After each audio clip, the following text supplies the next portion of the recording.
38 देखा जाए। कह रहा है पिता एवं पुत्र के उम्रों का योग 35 है, उनके उम्रों का गुणनफल 150 है, तो उनकी उम्र ज्ञात करें। तो मान लेते हैं माना पिता की वर्तमान आयु मतलब अभी का उम्र जो है उसका x साल मान लेते हैं, x वर्ष, ठीक है। तो दूसरा कौन है, पुत्र है,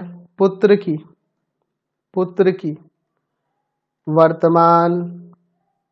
वर्तमान आयु, पुत्र की वर्तमान आयु क्या मान लेते हैं, तो दोनों मिलके 35 वर्ष है, तो एक x है तो दूसरा x माइनस 35 माइनस x हो जाएगा।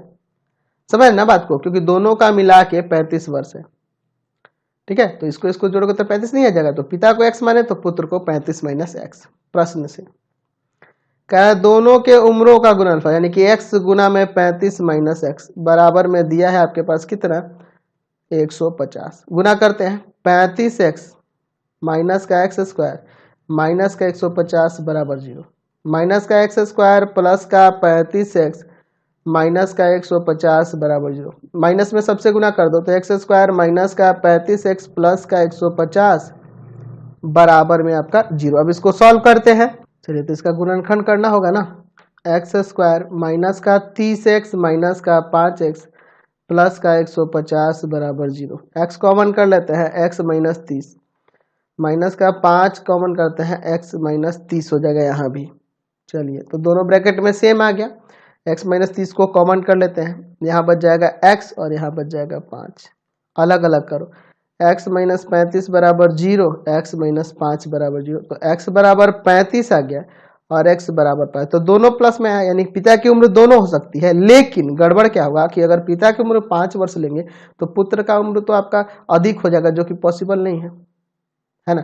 बाप हमेशा बेटा से बड़ा ही ना होना चाहिए, तो ऐसा पॉसिबल तो है नहीं। सॉरी, यहाँ 30 है, यहाँ आपका 30 है, x माइनस 30 है ना, 30 आएगा। चलिए तो यहाँ से दो वैल्यू है, x का 30 और x का 5।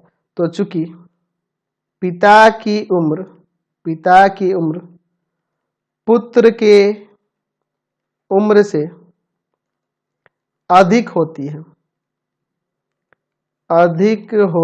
है, इसलिए हम लोग x बराबर 30 लेंगे, यह 5 छोड़ देंगे, 5 ले ही नहीं सकते हैं, तो इसलिए यहाँ से आपका हो गया अतः पिता की वर्तमान आयु 30 वर्ष हो जाएगी, 30 वर्ष, पिता की वर्तमान आयु 30 वर्ष और पुत्र की वर्तमान आयु